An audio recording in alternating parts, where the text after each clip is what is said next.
श्री चैतन्य उपासना मंडळ नांदेडच्या या 2026 सालामधल्या 23व्या नामस्मरण चातुर्मासामध्ये आज नामस्मरण दिन क्रमांक 16 दिनांक 9 ऑगस्ट 2026 या चातुर्मासाच्या सद्ग्रंथ वाचनांतर्गत श्रीमद भागवतातल्या एकादश स्कंधावर शांतीब्रह्म संतश्रेष्ठ श्री नाथ महाराजांनी निरूपित केलेलं जे एकनाथी भागवत आहे, त्या एकनाथी भागवताच्या 10व्या अध्यायामधल्या 131व्या ओवीपासनं आज आपण सद्गुरुनाथांच्या आणि नाथ महाराजांच्या कृपेने वाचन आणि निरूपण करणार आहोत. यासाठी उपस्थित असलेल्या माझ्या सगळ्या माता, बंधू आणि भगिनींच्या चरणी विनम्र अभिवादन करतो आणि आपल्या नित्याच्या निरूपण सेवेला आपण सुरुवात करू. सज्जनो, आपला कालचा विषय, कालची शेवटची ओवी जी होती ती अशी होती की आयुष्य वेचते उठाउठी, अजूनी नव्हे सद्गुरूंची भेटी, आणि झाल्या मनुष्य देहाशी तुटी, सर्वस्व शेवटी बुडेल. अशी 130वी ओवी काल आपण पाहत होतो की मनुष्य म्हणून आपल्याला जन्म प्राप्त झाल्यानंतर ज्या कार्यासाठी आपल्याला परमात्म्याने जन्माला घातलं, सज्जनो, आपल्या सगळ्यांना मी काय सांगू तुम्हाला, खरोखर म्हणजे अगदी कुणीच हा विचार माझ्यासाठी नाही असं समजू नये, प्रत्येकासाठी आहे की आपल्या प्रत्येकाला परमात्म्याने एका विशेष विशेष अतिविशेष कार्यासाठी जन्माला घातलेलं. फक्त दुर्दैव असं आहे की ते आपल्याला आयुष्याच्या शेवटपर्यंत कळत नाही की मी विशेष कार्यासाठी जन्म, माझं काय आयुष्य, मी काही शिकलो. इतकी निगेटिव्हिटी आपल्या आयुष्यामध्ये आपणच स्वतः घातलेली. माझं काय, मला काहीच जमलं नाही, मी ग्रॅज्युएटच झाले, मी आर्ट्सच घेतलं, मला काहीच हा जो नकारात्मकतेचा भाव आहे ना, तो इतका आहे की खरंच त्या परमात्म्याने आपल्याला मनुष्य देह दिला. काय गबाड आपल्याला दिलेले परमात्म्याने, खरोखर आपल्याला कोणाला जाणीव नाही की काय आपल्याला दिलं सकल. म्हणून म्हणतात की आपण काही नाही, प्रपंचातल्या गोष्टी किंवा व्यवहारातली विद्या एखाद्या नाही शिकलं तरी हरकत नाही, पण भक्ती, परमात्मा, संत हे हे हे शिकलंच पाहिजे. धर्माचं ज्ञान झालंच पाहिजे. आणि धर्माचं ज्ञान म्हणत असताना सुद्धा ना, खरं मी कशाला जन्माला आलो, मला काय मिळवायचंय हे जर आता मला सांगा, एक 2-3 पिढ्यांच्या आधी जेव्हा सगळा भारत देश खरं खेड्यांचाच देश, किती लोक शिकलेले असायचे. एखाद्या जिल्ह्यामध्ये 4-5 लोक फार मोठे विद्वान असायचे, पण त्यांचं आयुष्य किती आनंदी होतं. त्याचं कारण काय, त्यांना व्यवहार्य शिक्षण किंवा ज्याला आपण असं म्हणू की पोट भरणाऱ्या विद्येचं शिक्षण मर्यादितच होतं. फार ग्रंथ त्यांनी वाचलेले नव्हते. साइन कॉस्ट थिटा त्यांना माहीत नव्हता, विज्ञानाची प्रगती त्यांना माहीत नव्हती. पण हरिमुखे म्हणा पुण्याची गणना गावागावात, प्रत्येक मारुतीच्या मंदिरात, विठ्ठलाच्या मंदिरात, गाव तिथे मंदिर, मंदिर तिथे उपासना, याच्यावर आपला देश किती वर्ष अत्यंत आत्तापर्यंत, जेव्हापासनं हे मला असं वाटतं भौतिक प्रगती झाली, धर्मशिक्षण थांबलं आणि भौतिकवादाचं, विज्ञानवादाचं शिक्षण जेव्हा मिळायला सुरुवात झालं, तेव्हापासून माणूस जास्त दुःखी झाला. मानवी जीवनाच्या 2 अंगांमध्ये बहिरंग आणि अंतरंग याचा विचार करत असताना बहिरंगामध्ये भौतिक सुखाची रेलचेल विज्ञानाने खूप केलेली, आणि त्यामुळे सुख, देहाला सुख मिळवणं, पण देहाला कितीही सुख मिळालं तरी दुसरं जे अंग अंतरंग आहे, चित्त, बुद्धी, मन, अहंकार, अंतःकरण याच्याशी जोडलेलं, ज्याला सूक्ष्म देह असं म्हणतात, तिथे समाधानाशिवाय पर्याय नाही. आणि ते पूर्ण झाल्याशिवाय मनुष्य जन्माची इति कर्तव्यता नाही. हे ज्या संतांनी आपल्याला सांगितलं, ज्या वेद वाङ्मयाचा सोप्या भाषेत संतांनी अर्थ सांगितला, तो हाच आहे की मुमुक्षुत्वम, मनुष्यत्वम, मुमुक्षुत्वम, महापुरुष संश्रया. या 3 गोष्टी फार दुर्मिळ आहेत. आद्य शंकराचार्यांनी जे सांगितलं विवेक चूडामणी, ते त्याची नित्य आठवण जर झाली ना तर आपण कधीच वाम मार्गाला जाणार नाही, नवे नवे दुःखाच्या मार्गाला जाणार नाही असं म्हणायचं. मला सांगायचा उद्देश की नाथ महाराज असं म्हणाले की झाले मनुष्य देहाची तुटी सर्वस्व शेवटी. जर मनुष्य जन्माला येऊन समाधान प्राप्त करू शकलो नाही तर हा जन्म वाया गेला. समर्थ म्हणाले ना, आला आला प्राणी जन्मासी आला, गेला गेला बापुडा व्यर्थ गेला. असं आपलं होता कामं. मुलांसाठी आपण किती करतो, उत्तम योजना सगळ्या करतो, आणि जर पोरगा 12वीला चांगले मार्क घेऊन चांगल्या प्रोफेशनल कोर्सला नाही गेला तर त्या मायबापांचं दुःख तेवढ्या जन्माचं तेवढ्या पुरतं 2 वर्षापुरतं राहील. पण संतांची ही तळमळ की इतकी तळमळ आहे त्यांना, मज निरंतर जागविती ऐसी कळवळ्याची जाती लाभावी न करी प्रीती. संतांचं इतकं दुःख होतं ना त्यांना आपल्याकडे पाहून की अरे काय तुम्हाला दिलंय, काय तुम्हाला मिळालं, जाण नाही रे तुम्हाला. म्हणून म्हटलं ना आपण प्रत्येक जण एका विशेष कार्यासाठी, म्हणजे काय तर प्रत्येक मनुष्य हा भगवंताला जाणून घेण्यासाठी, ईश्वराच्या दर्शनासाठी जन्माला आलेला आहे. ते आपल्या आयुष्याचं आद्य कर्तव्य आहे. ईश्वराला जाणणं, ईश्वराचं दर्शन घेणं, तो ब्रह्म साक्षात्कार होणं. याला सोप्या भाषेत तुमचे माझे सद्गुरू सांगतात, अरे हे सगळं म्हणजे तुला शाश्वत समाधान द्यायचं, अखंड आनंदात ठेवायचंय तुला, पुन्हा पुन्हा म्हणजे राहवतच नाही. कारण महाराजांनीच हा शब्द आनंद आनंद, अरे आनंद, तुम्ही आनंदी राहा, तुम्ही आनंदीच आहात, पण तुम्हाला त्याची जाण नाही. त्याचं कारण अविद्या. म्हणून म्हटलं ना, अज्ञान मी लेकरू ही विरुद्ध आपल्यासाठी परफेक्ट आहे. सिंधुताईंनी लिहून ठेवलं ना की आहे तू जननी परी मदीय नकळे अज्ञान मी लेकरू. आपण सगळे अज्ञानी. आणि तेच नाथ महाराज सांगतात की जर या आयुष्याची उठाउठी अशीच गेली, हे कर्ज घेतले आणि त्या पोरीचं लग्न केलं आणि त्या बहिणीचं लग्न केलं, अहो ते करा, करू नका असं नाही, पण याच्यातच आयुष्य वयाची 85-86 वर्ष जरी झाली तर स्त्री असेल तर किचन मध्ये लक्ष आहे, पुरुष असेल तर कोणत्याच कर्तव्याला त्याच्या राहायला त्याच्या विचार करू नाही, या प्लॉट मध्ये व्यस्त त्याच्यात कर त्याच्यात. अरे ज्याच्यासाठी आपण आलो त्याचा काही विचार आपण कधी केलाय का? हा विचार मानवी जीवनात करणं महत्वाचं आहे. म्हणून नाथ महाराज सुद्धा म्हणतात की जर तुम्ही इथे येऊन नाही तर सर्वस्वी बुडाले. नाथांसारखा ब्रह्मज्ञानी सत्पुरुष, नाथांसारखा एवढा महात्मा की ज्या महात्म्याच्या प्रेमापोटी, ज्या महात्म्याच्या ऋणापोटी भगवंताला द्वारकेमध्ये वैकुंठात करमलं नाही म्हणून तो कलियुगातल्या प्रतिष्ठान नगरीमध्ये नाथांकडे येऊन 12 वर्ष राहत असेल. 12 वर्ष. आणि पाणी भरतो का? मला त्याच्या सहवासात राहायचंय, मला त्याच्या प्रेमात राहायचंय, त्याचा सहवास मला मिळावा ही भगवंताची ओढ आहे. नाथांच्या जीवन चरित्राचा जेव्हा आपण विचार करतो समजून काय काय आलेख आहे. नाथ सुद्धा तुमच्या माझ्यासारखे मनुष्य म्हणून जन्माला आले नाही का, दाखवून दिलं त्यांनी. नाथ काय सकल संतांचं, तुमच्या माझ्यासारखा कुठल्या तरी कुटुंबामध्ये त्यांचा जन्म झाला, त्यांना आई बाबा होते, त्यांना ग्रस्त आहे, पण काय भगवंतावर प्रेम केलं नाही. हेच तर आपल्याला शिकायचं की मला ते प्रेम का नाही करताय. हा सगळा नाथ भागवतचा इतका गोड आहे. नाथ म्हटलं तरी शांती ब्रह्म, काय काय भगवंतावर त्या गोपाल कृष्णावर प्रेम नाही. असं प्रेम तुम्हा आम्हाला का नाही करतायत, हा विचार माझ्या मनामध्ये येतो. आणि त्याच्यासाठी म्हणून हे नाथ भागवताचं केलं. आणि संपोच नाही, एक एक खरं सांगतो ना, मला एक मोठे प्रवचनकार आणि वक्ते मिळाले. अहो प्रत्येक ओवी कशाला घेता म्हणाले, 10 ओव्याचा सार सांगायचा आणि पुढे जायचं.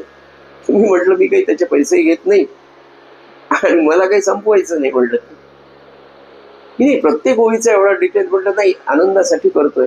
आणि एरवी एवढे नाथ भागवत तरी कधी कोण वाचणार आहे मला सांगा.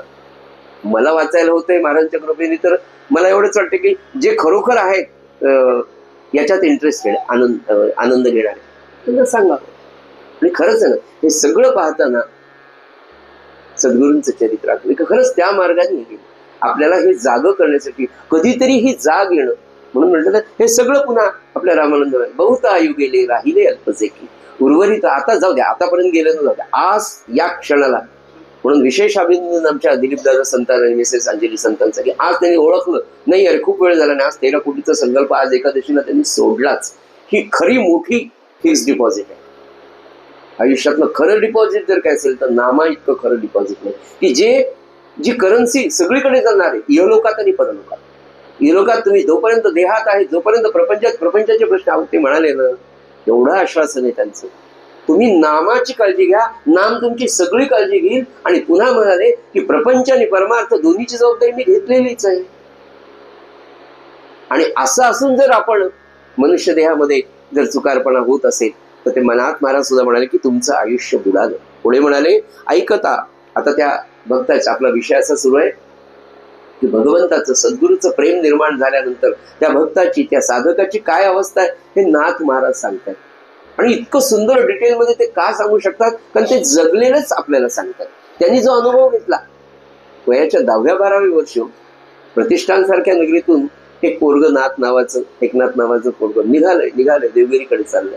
आणि ती अवस्था आहे त्यांची गेली अनेक दिवस. ते म्हणाले, काय म्हणाले, कशी अवस्था आहे म्हणाले, ऐकता गुरुचे नाव. हा.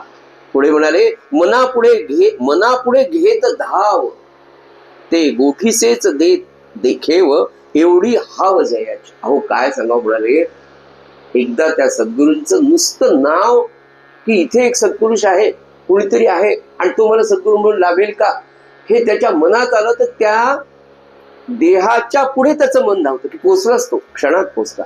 ऐकता गुरुचे नाव, मनापुढे घेत धाव.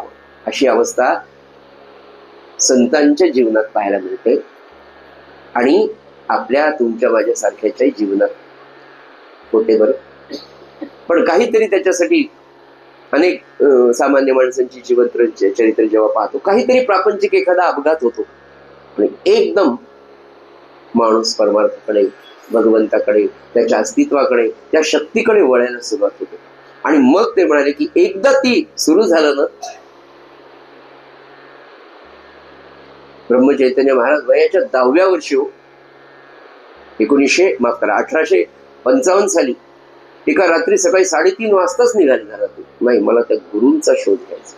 किती ठिकाणी फिरले, किती ठिकाणी. आणि महाराज म्हणाले की मी ज्या सत्पुरुषांकडे गेलो त्या सत्पुरुषांनी त्याच्याकडची विद्या आपणहून मला देऊन टाकली. एवढे संत महात्मे थोरल्या महाराजांना भेटले, पण ते म्हणाले माझं खरं समाधान येळेगावला आल्यावर झालं. 65 किलोमीटरवर येळेगाव आहे. आपल्यापैकी किती जण आपण जातो मला सांगा. तो महात्मा पश्चिम महाराष्ट्रातून फिरून इकडनं कलकत्ता, खाली हैदराबाद, पुन्हा तिकडनं संभाजीनगर, तिकडनं नांदेडवरून आखाडा बाळापूर मार्गे येळेगावला पोहोचला. ऐकता गुरुचे नाव, त्याचं मनच इतकं धावतं म्हणाले. अशी अवस्था सज्जनो केव्हा तरी मानवी जीवनात आपल्या यायला पाहिजे. पुढे म्हणाले, थोडस फास्ट घेतो, सद्गुरु प्रत्यक्ष न भेटता, वा नाही भेटला सद्गुरु, हीच अवस्था अनुग्रह घेतल्यानंतरची असावी आणि अनुग्रहाच्या पूर्वी पण असावी.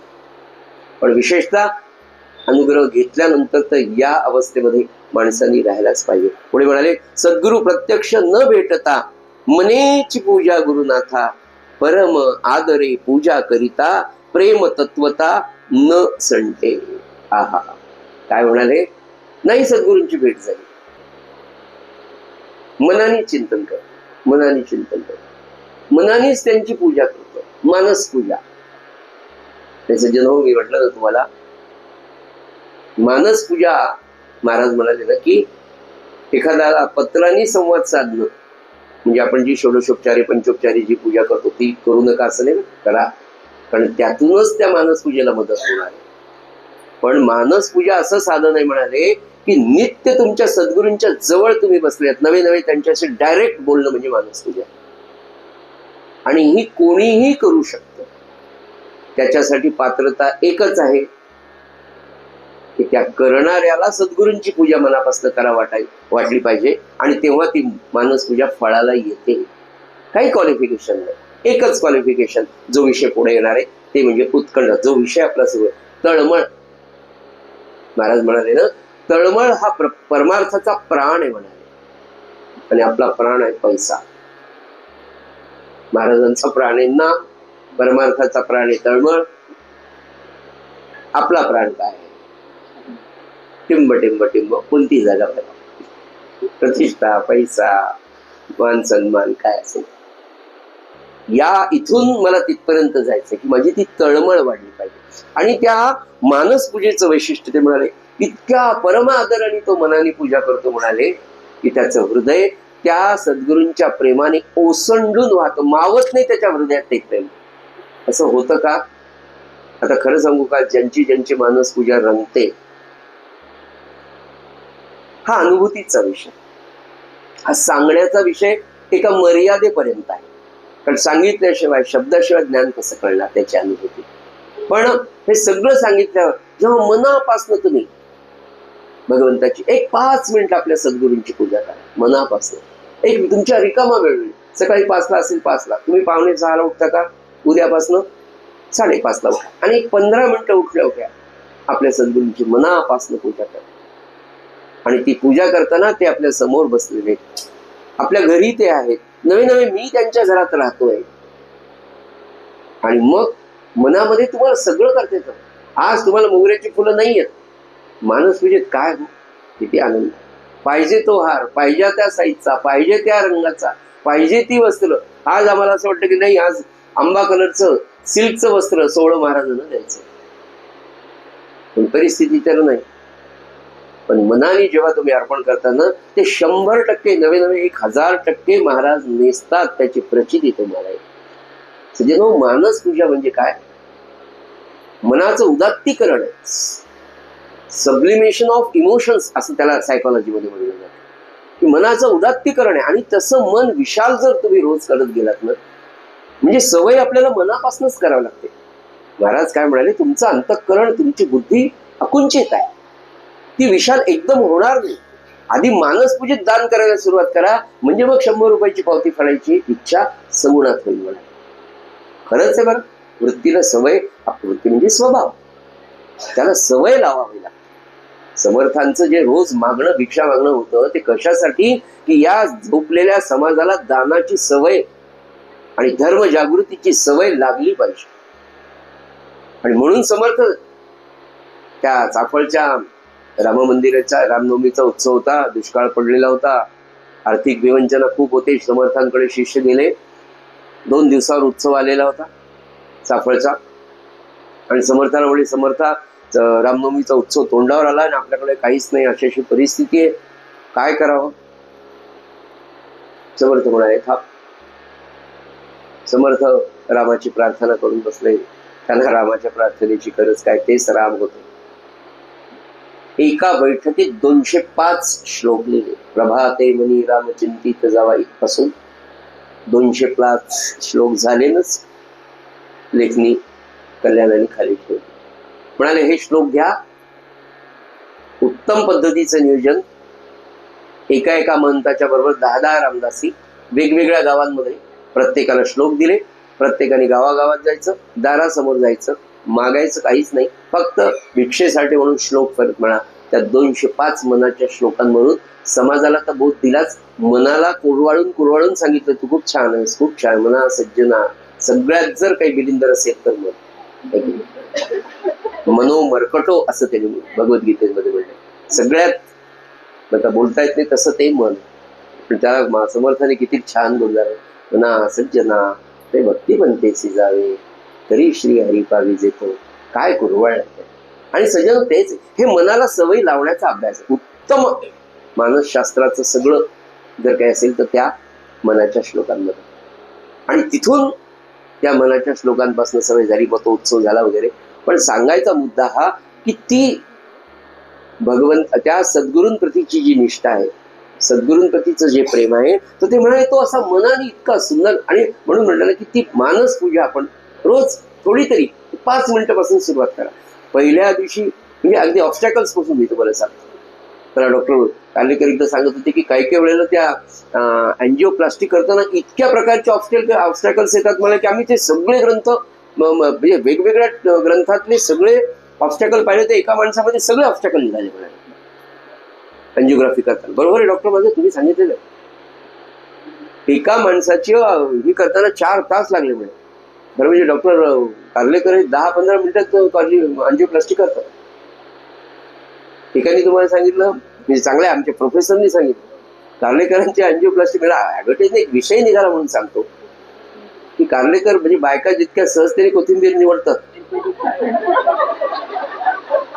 तितक्या सहजतेने मी माझ्या मला स्वतः व्यक्तिगत मी सांगितलं तुम्हाला, अतिशय चांगल्या मी ज्यांना मानतो जे प्रोफेसर होते त्यांनी मला सांगितलं. आणि हे भगवंताची कृपा आहे की महाराजांनी त्यांना असे सुंदर बोट दिले, इतकी सुंदर बुद्धी दिली. तर ते मला सांगायचं की सगळे ऑब्स्टॅकल्स, तर तसं ते सगळ्या प्रकारचं त्या 205 लोकांमधून मनाचं सगळं, म्हणून म्हटलं की रोज 2-2 श्लोक तरी आपण घरी सकाळी लावून तर ठेवा. नाही ऐकणार, एक दिवस ऐकणार नाही, 2 दिवस मुलं ऐकतील, त्याचा परिणाम होईल.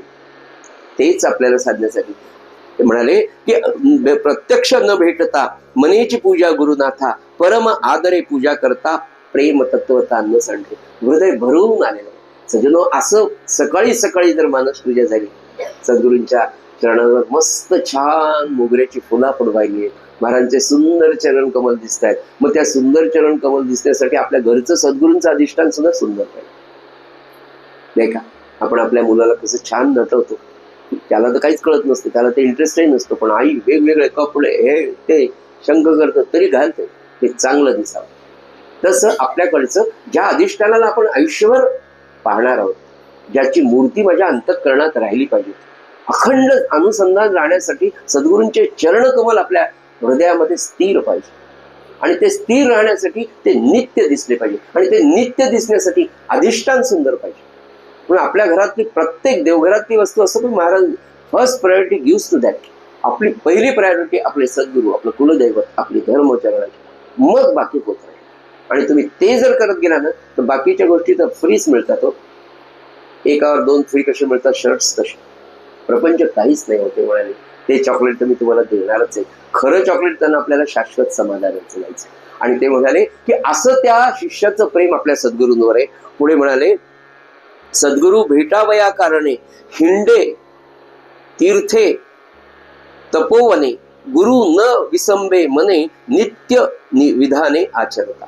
काय सांगावं म्हणाले, त्या सद्गुरूंना भेटण्यासाठी म्हणून इतक्या जे म्हणेल ते तो करायला काय, की मला फक्त सद्गुरू लाभा.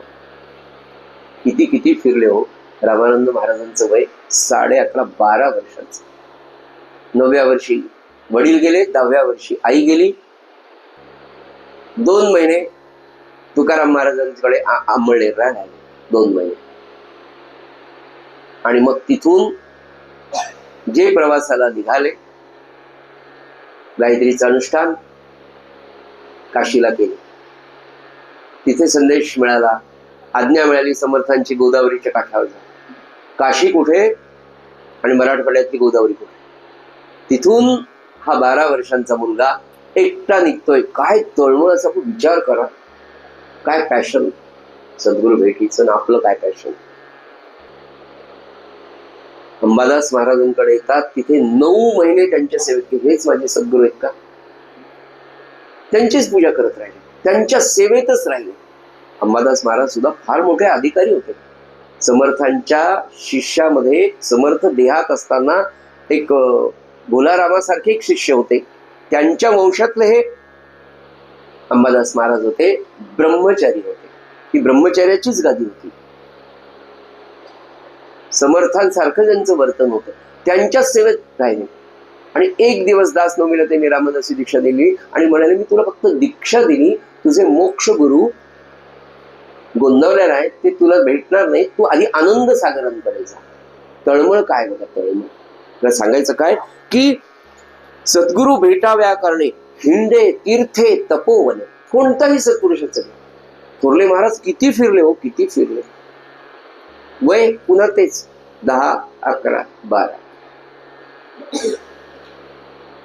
मला सद्गुरू मिळावा, मला तो लाभावा, त्याच्याशिवाय चैन पडत नाही, अशी अवस्था आपल्याला फक्त प्रपंचातल्याच गोष्टींविषयी चैन पडत नाही. अजून एसी आला नाही, काय करा, एसी आला नाही, एसी बसवायचं. ही आपली तळमळ आणि संतांची तळमळ, या 2 तळमळीतला अंतर बघा सगळं. म्हणून ते म्हणाले की परमार्थ नेटका करा, ते स्टेरिंग फक्त आता वळवलंय, नाही आला तर नाही आला, चातुर्मास सुरू झालाय ना, लोक काही म्हणत नाही ना, सगळ्यांना 4 थान पुष्कळ येईल, जेव्हा जेव्हा यायचं तेव्हा. सांगायचं मला, सामान्य माणसाची तळमळ, सामान्य माणसाची योजना प्रपंचातली ती वयाच्या 11व्या वर्षी संतांकडे पाहायला मिळते. आणि म्हणाले यासाठी एक क्षणही गुरु न विसंबे मने नित्य विधाने आचरता. सारखे वेगवेगळ्या प्रकारचे व्रत, वैकल्य, उपास, तापास. रामानंद महाराज वयाच्या 10व्या वर्षी फक्त लंगोट आणि संपूर्ण अंगाला भस्म, जटा दाढी वाढलेली आहे. केव्हापर्यंत? जेव्हा आनंद सागरांनी 1907 देह ठेवला, तेव्हा थोरल्या महाराजांनी सांगितलं की बुवा आता हे ज्या दाढी आणि जटा मी सांगितल्या होत्या त्या कशा ठेवल्या, त्या आता काढून टाका. बरोबर, नो आर्ग्युमेंट. आर्ग्युमेंट नाही, मनात सुद्धा आलं की नाही मला तर ठेवायचं, तुम्ही कसे नाही म्हणायला लागले. आपल्या घरी पा आपले पोट्टे, बाकी तर बोलूच नाही. क्षणाचाही मला ही गोष्ट आवडते, मलाही कर बरं. किती सज्जनता की मला ब्रह्मचर्य पाळायचंय, मला व्रतस्थ राहायचं आहे आणि माझ्या सद्गुरूंची सेवा करायची. सद्गुरू म्हणतात ते काढून टाक.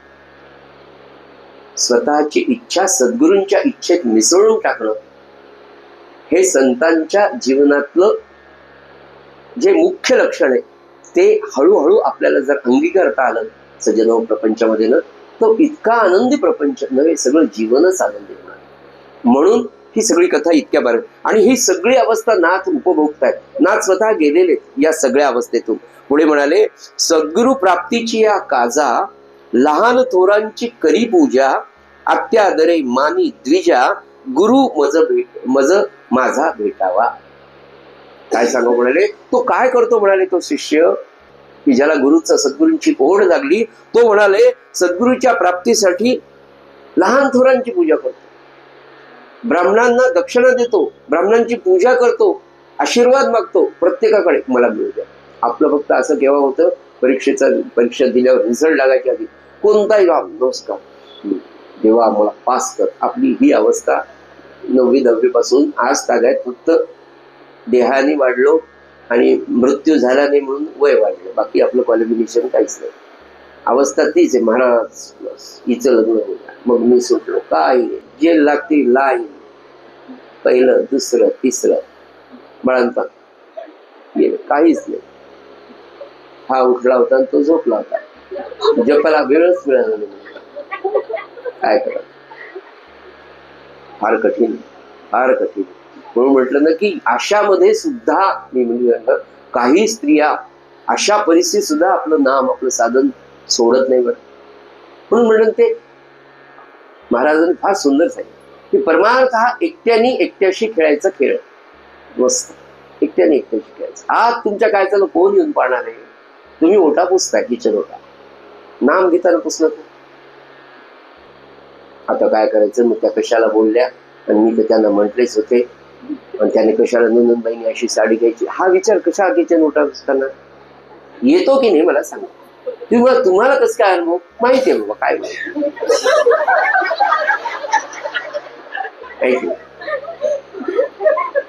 मनातला विचार हा आपल्या घरचा नाही हो. कसे हा एकादश स्कंद आहे, पूर्ण वेदांताचा आहे. भगवान गोपालकृष्णांनी उद्धवाला सांगितलं, पण उद्धव ज्ञानी भक्त पण आपण सगळे अज्ञानी भक्त. बरं नाथांनी सांगितलंय ओवीबद्ध कोण, त्यांनी सांगितलं ती 16व्या शतकातली मराठीची भाषा. आता इथे दीर्घन ह्रस्व कळणं झालं, ण आणि अण कळणं, रामायण रामणाम असं म्हटलं जातं, न आणि न कळत नाही. या अवस्थेमध्ये 16व्या शतकातलं हे मराठी. पण त्यात आपण विज्ञानाचे विद्यार्थी, आपण काही आर्ट्सचे नाही, पण आपले ज्ञान काही नाही, तरी महाराज सांभाळून घेतात. याच्यापेक्षा अजून काय चांगलं. म्हणून या वेदांताच्या या सगळ्या सूत्रांमध्ये थोडा तरी काही विनोद असावं म्हणून सांगितलं, बाकी काही सांगायचा उद्देश आहे की सतत महाराज जे म्हणाले की काम करताना आतल्यात एकांतात खेळायचा, एकट्याशी खेळायचा खेळ आहे ना, तर तो असा आपल्याला खेळता येईल. एक नामाची लय लावून द्यायची, तुम्हाला जे आवडेल त्या लयीमध्ये नाम घेत राहायचं, गुणगुणत राहायचं. आणि ते कसं गुणगुणावं तुम्हाला काय सांगू. संतांनी सांगितलं बघ. भुंगा कसा आपल्या भ्रामरी असतं की नाही, भ्रामरी, तसं नाम आतमध्ये जर जातं, काय झालं, श्रीकृष्ण जोशी म्हणून येतो, फार गरिबीची परिस्थिती, मला सांग म्हणजे राहवत नाही म्हणून तुम्हाला सांगतो. कारण हे सद्गुरु प्राप्ती, सद्गुरूंचं महात्म्य आणि नामाचं महात्म्य अतिशय गरीब परिस्थिती, बेघरला राहायचं.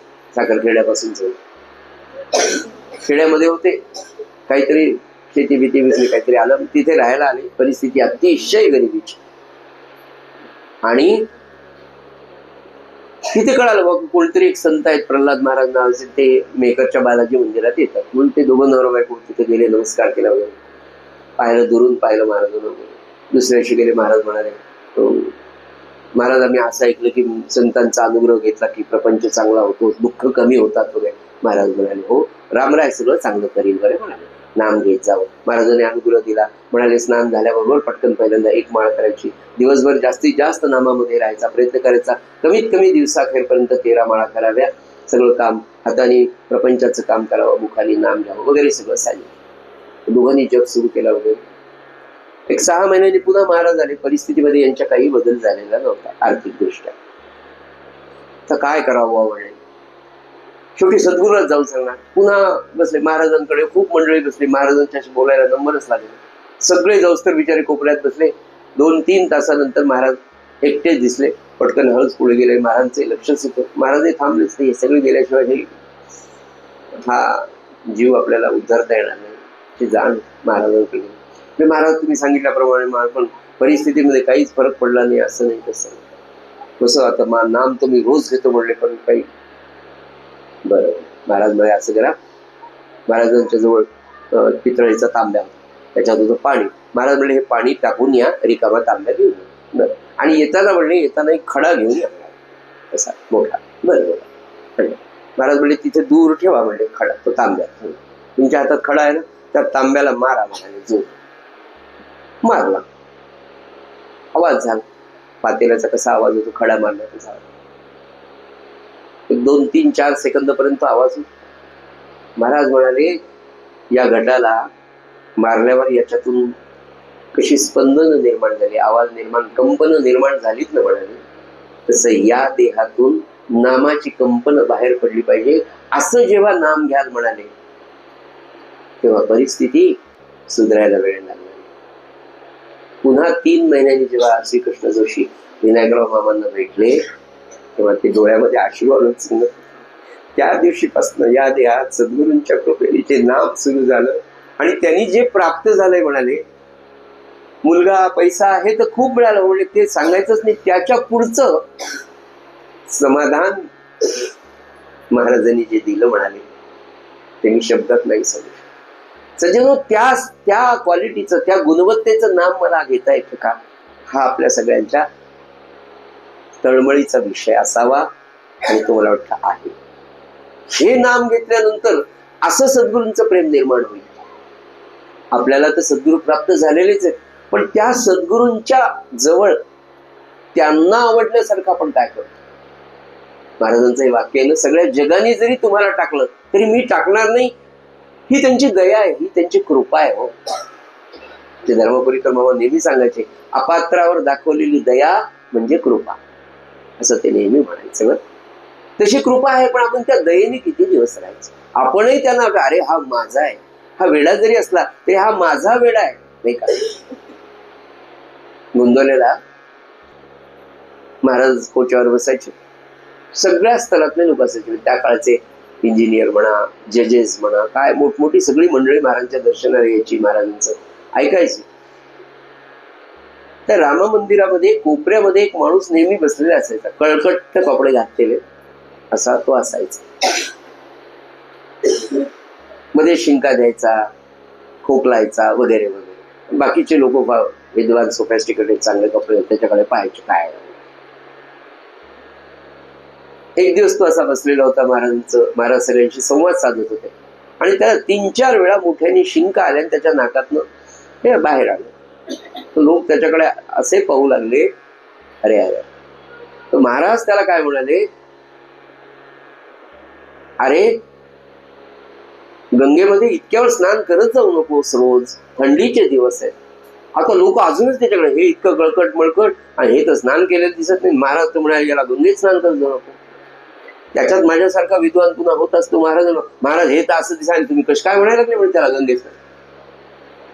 महाराज म्हणाले तो मानस पूजेमध्ये रोज गंगेमध्ये जातो, स्नान करतो आणि त्या गंगेचं पाणी माझ्यासाठी पूजेला घेऊन येतो मानस पूजेला. सज्जनो, हे आजही शक्य आहे. आजही इतक्या उत्कृष्ट प्रकारच्या मानस पूजा सद्गुरूंच्या कृपेने श्रवण करायला मिळतं, पाहायला मिळतं. आजही मनाची ती शक्ती आहे. अहो महाराज म्हणाले ना, नामाने काय होणार, तुमचं मन सूक्ष्म होतं. त्याच्याशिवाय दुसरं सांगता येत नाही म्हणून काय सांगू. एकदा काय झालं, नामाचंच मान. ब्रह्मानंद महाराजांचे पुतणे होते भीमराव गाडगोळे, फार मोठे वकील होते. तो आपल्याला चैतन्याने मागे त्यांची गोष्ट सांगितली किंवा ते भीमराव गाडगोळे ब्रह्मानंद महाराजांचे सख्खे पुतणे. ते कोर्टातून आले आणि ब्रह्मानंद महाराज असे पौडलेले होते घरामध्ये. कर्नाटकातली गोष्ट. ते आले, हातपाय धुतले आणि लगेच ब्रह्मानंद महाराजांच्या जवळ बसले आणि महाराजांचे पाय दाबायला. तर ब्रह्मानंद महाराज बोलायला फार वेगळेच होते जरा. कर्नाटकातली भाषा आणि सहजतेने रांडीच्या वगैरे म्हणणं म्हणजे फारच सोपा शब्द. रांडीच्या म्हणले पाय दाबू नको, तुझ्या हाताला कोड लागेल म्हणे माझं. मी त्यांना पाय दाबून द्यायचे नाही. तर ते म्हणाले नको दाबू म्हणे माझे पाय वगैरे. ते तरी त्यांना माहित होतं काकांचं बोलणं कसं आहे महाराजांचं. ते तरी पायाचं होतं. आणि मग बोलता बोलता ते म्हणाले भीमराव गाडगोळेंना, अरे म्हणाले, जेव्हा आपण नाम घेतो ना, तेव्हा त्या नामाने आपल्या सूक्ष्म देहामध्ये एक तेजोवलय निर्माण होत असतं म्हणाले. आणि ते तेजोवलय काय करतं म्हणाले, आपल्याला आपण जेव्हा आणि हे तेजोवलय फक्त सत्पुरुषांना दिसत असतं म्हणाले. ब्रह्मानंदांची वाक्य ऐकून ठेवा बरं महाराजांची. ब्रह्मानंद महाराज म्हणाले, तुम्ही जेव्हा नाम घेता तेव्हा तुमच्या सूक्ष्म देहावर त्याचं तेज निर्माण होतं आणि हळूहळू तुमचा सूक्ष्म देह असा तेजोमय होत जातो म्हणाले. आणि तो फक्त सत्पुरुषांना दिसत असतो. म्हणून सत्पुरुषांच्या दर्शनात जेव्हा जातो ना, ते बरोबर त्या व्यक्तीला तसं बोलतात. आपल्याला काहीच कळत नाही. मागे दिळे मामा इथे आले, आमच्या लताताई दर्शना गेला, पटकन म्हणाले, काय रोज म्हणजे एवढ्या साखरेचा नैवेद्य वाटीमध्ये दाखवते, कधीतरी शिराबिरा करत जाय ना. लताताईंचं त्यांचं पहिली भेट होती. लताताईला हळू एकांतात विचारत हो, मी छोटीशी डबी वाटी मोठे जणांना येते साखर देत होते रोज. त्याच्यानंतर त्यांचा नैवेद्य पूर्ण झाला. मला हे सांगायचं की खरं सत्य आहे होतं. ते म्हणाले असं तेजोवलय सूक्ष्म. आणि पुढे ते म्हणाले की ते तेजोवलय फक्त सत्पुरुषांना दिसत असतं आणि ते तेजोवलय तुमच्या नामाच्या नित्याच्या नामाने वाढत जातं आणि हळूहळू तो सूक्ष्म देह तेजपुंज होत जातो. त्याला सायंटिफिक भाषेत ऑरा असं म्हटलं जातं. आणि हा ऑरा तुमच्या तो सत्पुरुषांना दिसत असतो. त्याचं कारण सत्पुरुष हा परमात्म स्वरूप असतो, तो ब्रह्मज्ञानी असतो.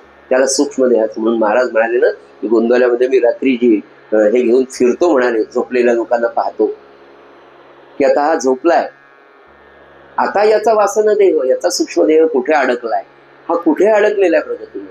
म्हणून बरोबर संत महात्मे एखादं वाक्य सांगून जातात बघा, आणि ते तुमच्या अनेक शंकांचं किती दिवसांच्या उत्तर तुम्हाला देऊन जातं. आणि इथं मी यांना विचारलंही नव्हतं, बरोबर कसं सांगितलं. हे ज्याचं त्याला कळत असतं. म्हणजे ना की ब्रह्मानंद महाराजांसारखा जेव्हा. आणि दुसरं एक म्हणाले महाराज थोरल्या महाराजांचं की नामाने काय होतं म्हणाले, जे आज तुमचं दृश्यामध्ये विभागलेलं मन आहे, दृश्यामध्ये गुरफटलेलं जे मन आहे ना, ते मन हळूहळू हळूहळू सूक्ष्म व्हायला सुरुवात. आणि हे सगळं सायंटिफिक आहे बरं. सायंटिफिक म्हटलं की बरं वाटतं बरं, हे अध्यात्मच आहे, नाही सायंटिफिक आहे. सायन्स बरं वाढा खरंच सूक्ष्म होतं. आणि त्या मनाची सूक्ष्मता जितकी होईल तितकं ते विश्व मनाला जोडायला सोपं जातं. बघा तुम्ही या वायरिंग मध्ये जे छोटे कनेक्शन्स असतात छोट्या वायर्सचे असतात, ते जास्त स्ट्रॉंग असतात, ते पटकन एकमेकाला बाइंड केले जातात आणि ते खूप सुंदर कार्य करतात. अगदी तसं म्हणून महाराज म्हणाले, तुम्ही मनाने मला घट्ट धरून ठेवा, म्हणजे नाम घ्या. मनाने मला तुम्ही तुमच्या मनाने मला घट्ट धरून ठेवा, म्हणजे तुमचं मन माझ्या मनाची जागा आणि मग त्यांच्या मनाची जागा घेतल्यानंतर विनोभाऊ त्या विश्वामध्ये चाललेले तुमच्या सूक्ष्म देहाला सोसतील एवढेच अनुभव तुम्हाला येतात. मी सांगतो ते खोटं असेल सांगा, कारण आपलं पात्र छोटं असल्यामुळे आपण ते विश्वातलं सगळं ज्ञान घेऊ शकत नाही. महाराजांना सुद्धा जेव्हा म्हटलं तुम्ही कशी काय उत्तर देता कॉमर्सची, तुम्ही तर काही शिकलेले नाही. महाराज म्हणाले राम माझी व्यवस्था कर. ते म्हणे कसं काय व्यवस्था करता, तर ते म्हणे तुम्ही जेव्हा प्रश्न विचारता तेव्हा मी रामाच्या कानावर घालतो. म्हणजे नेमकं काय होतं, तर या विश्वमनाशी महाराजांचं मन कायम कनेक्ट, नवे नवे तेच विश्व आहे. पण समजून घेण्यासाठी आपल्या भाषेत शब्दार्थाने ते मन त्यांच्याशी कनेक्ट असल्यामुळे त्या विश्वातलं पाहिजे तेवढं ज्ञान पाहिजे तेव्हा ते प्रगट करतात. झालं म्हणले मला काहीच करावं लागतं. आणि ते या शक्तीला ते काय म्हणतात, ते सगळं राम करतो. ही त्यांची विनयशीलता आहे, हे त्यांचं स्वतःला झाकून देणं.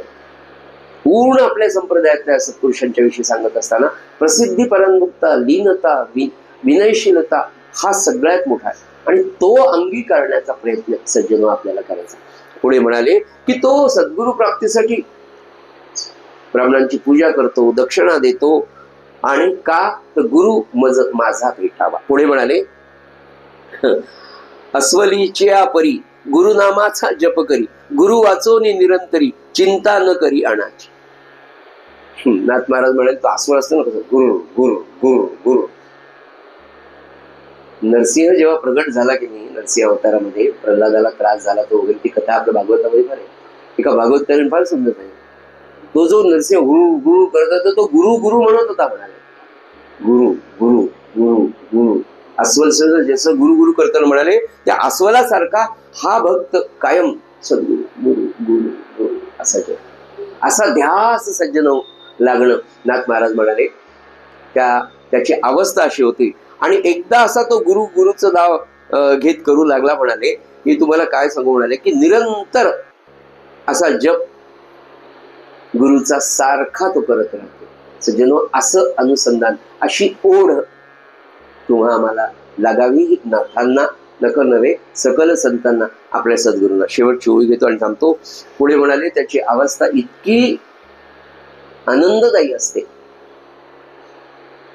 पण काय म्हणलं मी तुम्हाला की आपल्याला ह्या सगळ्या अवस्था आठवताना की आसनी भोजनी शयनी गुरु न विसंबे मनी, जागृती आणि स्वप्नी निधी ध्यासनी गुरु केला, सदा येता जाता उठत बसता आसनी जेवताला मी फक्त गुरुला तो विसरतच नाही. इव्हन जागृत अवस्थेमध्ये आणि स्वप्नाच्या अवस्थेमध्ये सुद्धा ते म्हणाले एक क्षणही तो गुरुला विसरून राहू शकत नाही. ही अवस्था मला असं वाटतं नाथांना आपल्याकडनं अपेक्षित आहे. ते म्हणाले त्याची अवस्था सद्गुरूंच्या भेटीच्या आधीची ही आहे. आता आपले तर अनुग्रह होऊन कितकाले वर्ष झाले तरी आपल्याला ही अवस्था येत नाही, तर आपण कुठे आहोत हा आत्मचिंतनाचा विषय आहे. आणि या आत्मचिंतनासाठी नाथ महाराज म्हणाले की बाबा फक्त एवढं लक्षात ठेवा की गेला गेला हा नरदेह मग कैसा भगवंत. नामदेव महाराज जे म्हणालेलं तेच आपण लक्षात ठेवावं की नाही हरकत नाही. आजपासनं मात्र एकादशीचा पवित्र दिवस आहे. आजपासनं तरी 130 माळांना आपण रोजची संख्या ठरवूनच जप करायचा आणि तो झाल्याशिवाय मी निजणार नाही. इथं म्हटलं संध्याकाळचं जेवणच 130 माळा घेतल्याशिवाय, म्हणजे मग काय होतं समजा 65 माळा दुपारी झाल्या, जेवलं नाही तर मग 65 लवकर होतात. आणि जेवण झाल्यावर मी जपाला बसतो म्हणलं तर मग कोणी जप करायचं तू कमी, याच्यावर पुन्हा वादविवाद होऊ नये म्हणून संध्याकाळचं जेवण 130 ची संख्या नोंद केल्याशिवाय आपण करू नये असं सकल संतांना अपेक्षित आहे, असं आपण लक्षात घेऊया. आणि झालेली सेवा नाथ महाराजांच्या आणि सद्गुरुनाथांच्या चरणी अर्पण करूया. आणि आपली नित्याची प्रार्थना, नाथ महाराजांनी हे मानवी जीवन ज्या वेळेला तुम्ही कठीण प्रसंगात असाल, दुःखात असाल, गळून गेलेला असाल, भीती वाटत असेल, तेव्हा धीर न सोडता आपलं आयुष्य आनंदाने जगण्यासाठी म्हणून एक सुंदर अभंग दिलाय आणि ती प्रार्थना आपण घेऊया. श्रीराम. आवडीने भावे हरी नाम घेसी, आवडीने भावे हरी नाम घेसी, तुझी चिंता त्यासी सर्व आहे, सर्व आहे.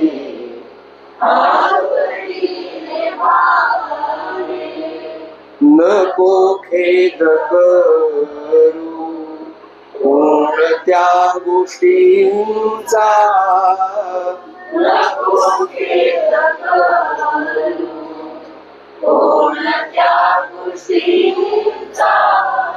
पती लक्ष्मीचा जाणत से,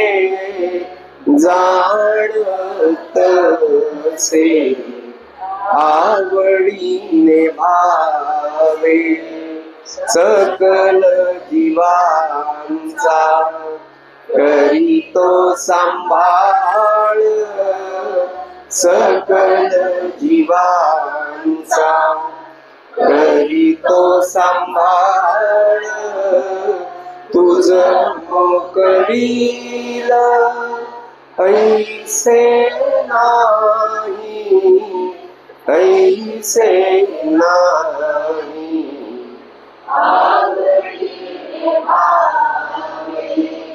जैसी स्थिती आहे तैसा परी राहे, जैसी स्थिती आहे तैसा परी राहे.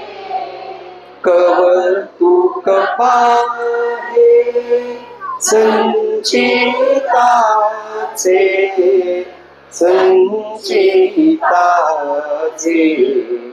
आवडीने भावे एका जनार्दनी, भोग प्रारब्धाचा एका जनार्दनी, भोग प्रारब्धाचा, हरी कृपे त्याचा नाश आहे, नाश आहे.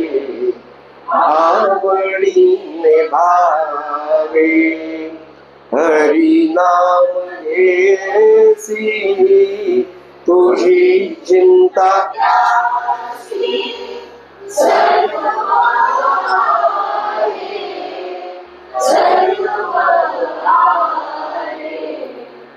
आवडीने भावे, आवडीने भावे, आवडीने भावे.